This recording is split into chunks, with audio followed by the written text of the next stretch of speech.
di 10 hari saja Allah turunkan rahmat. Ini rasanya seakan-akan hawanya ini masih kurang keren. Kenapa? Karena rata-rata orang ini bisa dilihat di 7 hari pertama. Setelah itu sudah protol semua ini. Padahal ini rahmat Allah. Apakah rahmat ini tidak kemudian meliputi semuanya sehingga kok ada kecenderungan menurun? Tidak seperti itu ya, tidak seperti itu. Kalau kita lihat ya masih alhamdulillah di daerah kita termasuk Surabaya ataupun di wilayah-wilayah yang lain ini masih greget Ramadan insya Allah.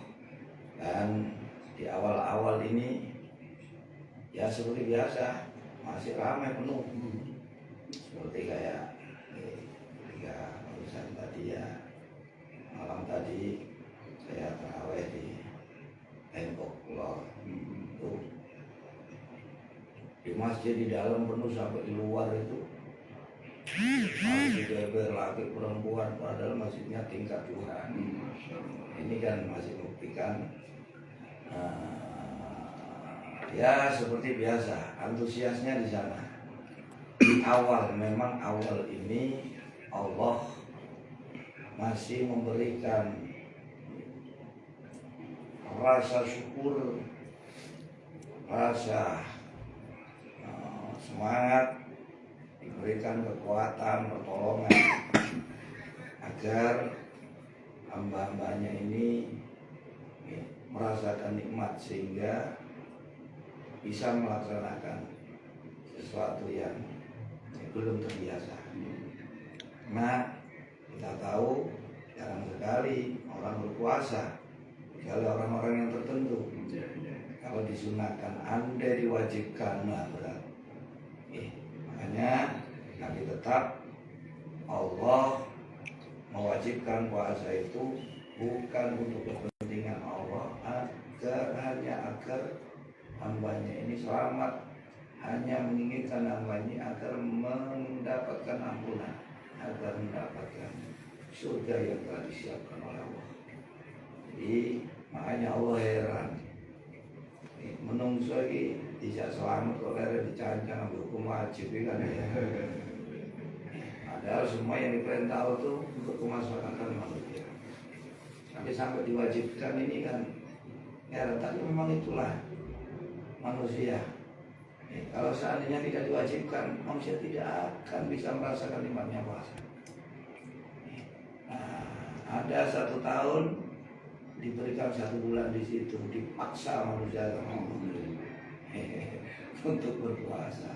Mau nggak mau, ya kan biasanya tidak pernah berpuasa, itu akhirnya berpuasa.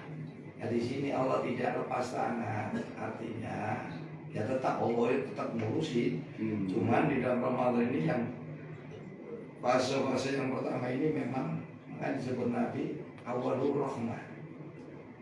Allah limpahkan kasih sayangnya kepada hambanya lewat diberikan pertolongan, bantuan, kekuatan untuk bisa menjalani puasa yang notabene ini awal yang sebelumnya belum terbiasa agar dia sholat malam ini kalau bukan puasa itu berat. Sholat seluruh orang sholat 23 rakaat pastilah tapi di Ramadan ini semuanya akan menjadi ringan, artinya semangat padahal 23 rakaat ini padahal tidak makan tidak minum sampai malam, sampai menjelang malam waktu terbenamnya matahari.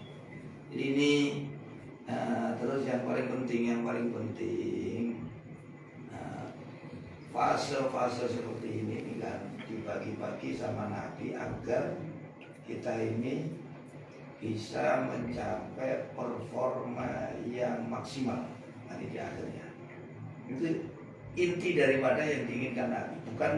Bukan Nabi ini membagi Ramadan itu berbeda-beda, tidak. Jadi intinya Nabi adalah agar di akhir bisa mencapai puncak performa. Ini makanya Nabi membagi-bagi untuk selalu melakukan evaluasi bagian yang kedua.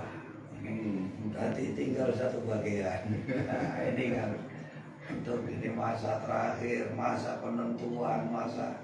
Nah ini makanya untuk kita tetap menjaga kondisi tanpa harus mengurangi kepada kita, amal kita, namun kita hanya mengatur ritme permainan dengan tujuan puncaknya adalah akhir untuk merebut satu hadiah prestisius yang dijanjikan Allah, la'allakum tattaqun. Baik Gus, ini masih tentang fase yang pertama ini Gus, yang dikatakan sebagai rahmat, dan dikatakan oleh Rasulullah kan bahwa ketika Ramadan ini pintu-pintu surga dibuka, neraka ditutup, dan setan jin dibelenggu. Dan tetapi ketika kita berada di jalan ini, warungnya ditutup pakai kayu, tapi di bawahnya terlihat kaki-kaki. Jadi kan katanya setan dibelenggu, masih sulit juga untuk melakukan. Setannya dibelenggu, tapi nafsunya sudah keracunan setan. Jadi, artinya begini, setan dibelenggu bisa dirasakan suasana Ramadan ini yang sebetulnya ini berat menjadi ringan. Jadi untuk mempermudah kita menjalankan puasa, tarawih ini tidak seberat di luar Ramadan. Kita tahu puasa ini ibadah yang berat ya. Salat tarawih ini bukan perkara mudah. Nah, seperti tadarus Quran, dimana kalau nggak ada Ramadan, masjid nggak berkumandang di masjid sampai jam 11 sampai. Ini termasuk salah satu bukti bahwasannya salah satu musuh kita yang selalu menjalin hubungan bilateral dengan nafsu ini selalu menghalangi manusia dari jalan Allah. Bersekongkol lah. Makanya ketika setan ini sudah terbelenggu, nafsu ini kan tetap bercokol pada diri manusia. Artinya di sini seorang hamba ini tinggal satu yang dikalahkan, hanya nafsu. Makanya puasa ini kan menahan nafsu. Karena setan sudah tidak ada. Nah itu berarti yang kelihatan kaki tanpa kepala. Itu nafsunya tidak berhasil dikendalikan. Tapi mudah-mudahan ini saudara-saudaraku dimanapun Anda berada yang masih terlihat kaki tanpa kepala, mudah-mudahan Allah memberikan kekuatan panjenengan dibuka, tutup melipat hati ini sehingga bisa mengetahui kalau puasa ini adalah ibadah yang sangat bermanfaat membuat kemaslahatan kepada kita semua. Setidaknya Allah akan mengampunkan dosa-dosa kita yang lalu, sehingga kita menjadi pribadi-pribadi yang lebih baik. Itu maksud diwajibkannya puasa. Jadi kalau tidak sekarang kapan lagi? Jangan menunggu besok, lusa, karena ajal ini datangnya secara tiba-tiba. Kalau sudah datang maka tidak bisa ditawar. Karena itu ayo, ini bulan taubat, bulan yang peluang sangat besar sekali kita mendapatkan ampunan Allah, peluang kita mendapatkan kecintaan Allah, keridhaan Allah. Insya Allah kemarin sering kali saya sebutkan dalam satu hadis, idza salimatil jum'atu salimatil ayyam, idza salima Ramadan salimatis sanatu kulluha. Apabila hari Jumat selamat, maka selamat pula hari yang lainnya. Apabila Ramadan ini selamat, maka setahun pasti selamat. Nah, ini harapan. Ayo kita tahan, ayo kita berhenti di bulan Ramadan. Ini kita sejenak kita mengikuti seperti yang diajarkan Allah lewat puasa, lewat bertobat, lewat kita kembali memperbaiki diri kita, menata hidup kita. Ya mudah-mudahan selanjutnya kita menjadi pribadi-pribadi yang baik, mampu menciptakan kebaikan, menebar kebaikan, mengantarkan seseorang menuju ridho Allah dengan bersama-sama. Ini harapan kami bagi mereka yang masih terlihat kaki dan kepala. Baik Gus, sebelum kita lanjut kembali bincang kita di pagi hari ini Gus, ini nampaknya sudah ada yang bergabung ini Gus. Ada dari ini yang selalu stay tune ini Gus, Mas Faisal yang ada di pesantren ini, Masya Allah. Ya, Assalamualaikum. Waalaikumsalam warahmatullahi wabarakatuh. Izin bertanya ini Gus. Siap, Mas Faisal. Tadi ini Mas Faisal menemukan imam tarawih pada saat witir, ya melaksanakannya 3 rakaat, dilaksanakan dalam 1 salam. Yang umumnya yang biasa ini kan 2 rakaat salam, 1 rakaat salam.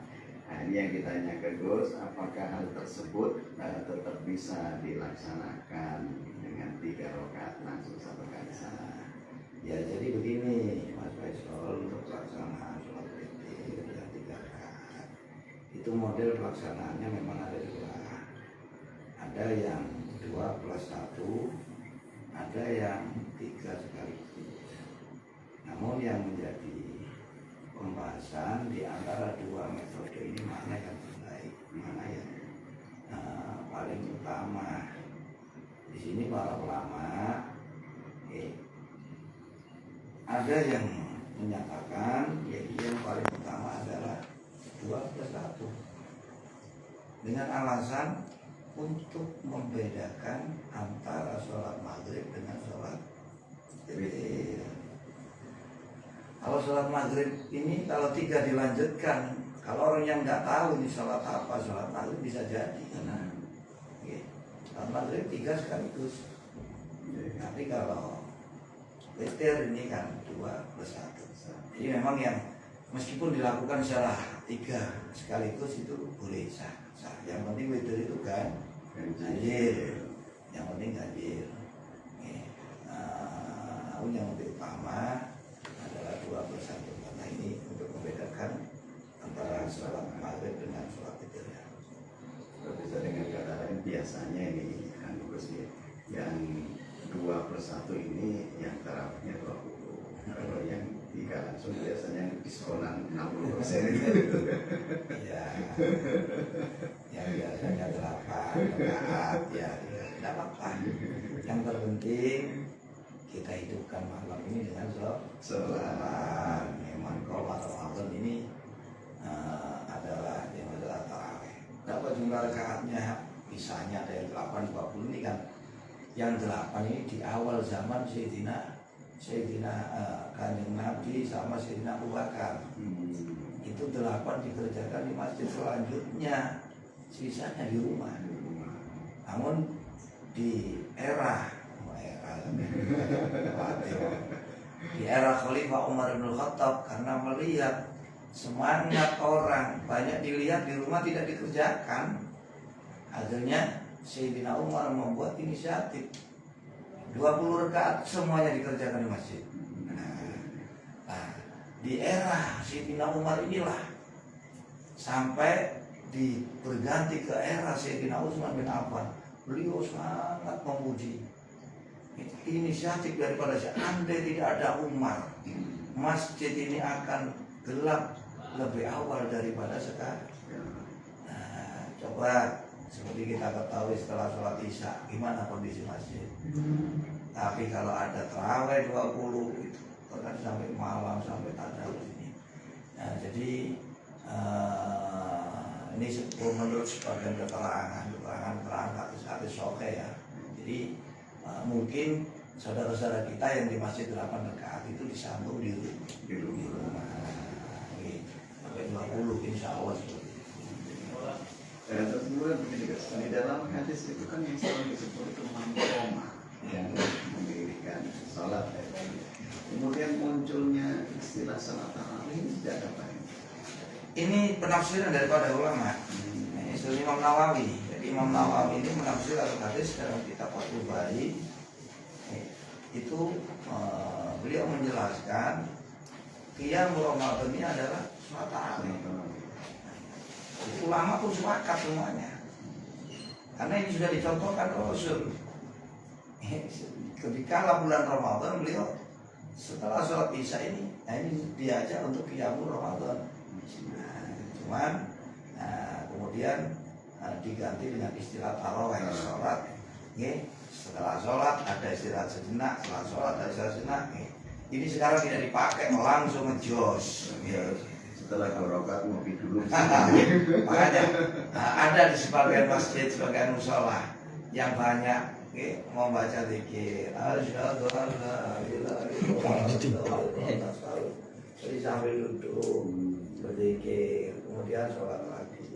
Yang capek minum dulu nggak apa-apa. Tidak apa-apa. Maksudnya ini kan sholat untuk istirahat, tarawih, roka, untuk apa? Mengenakkan badan sholatnya.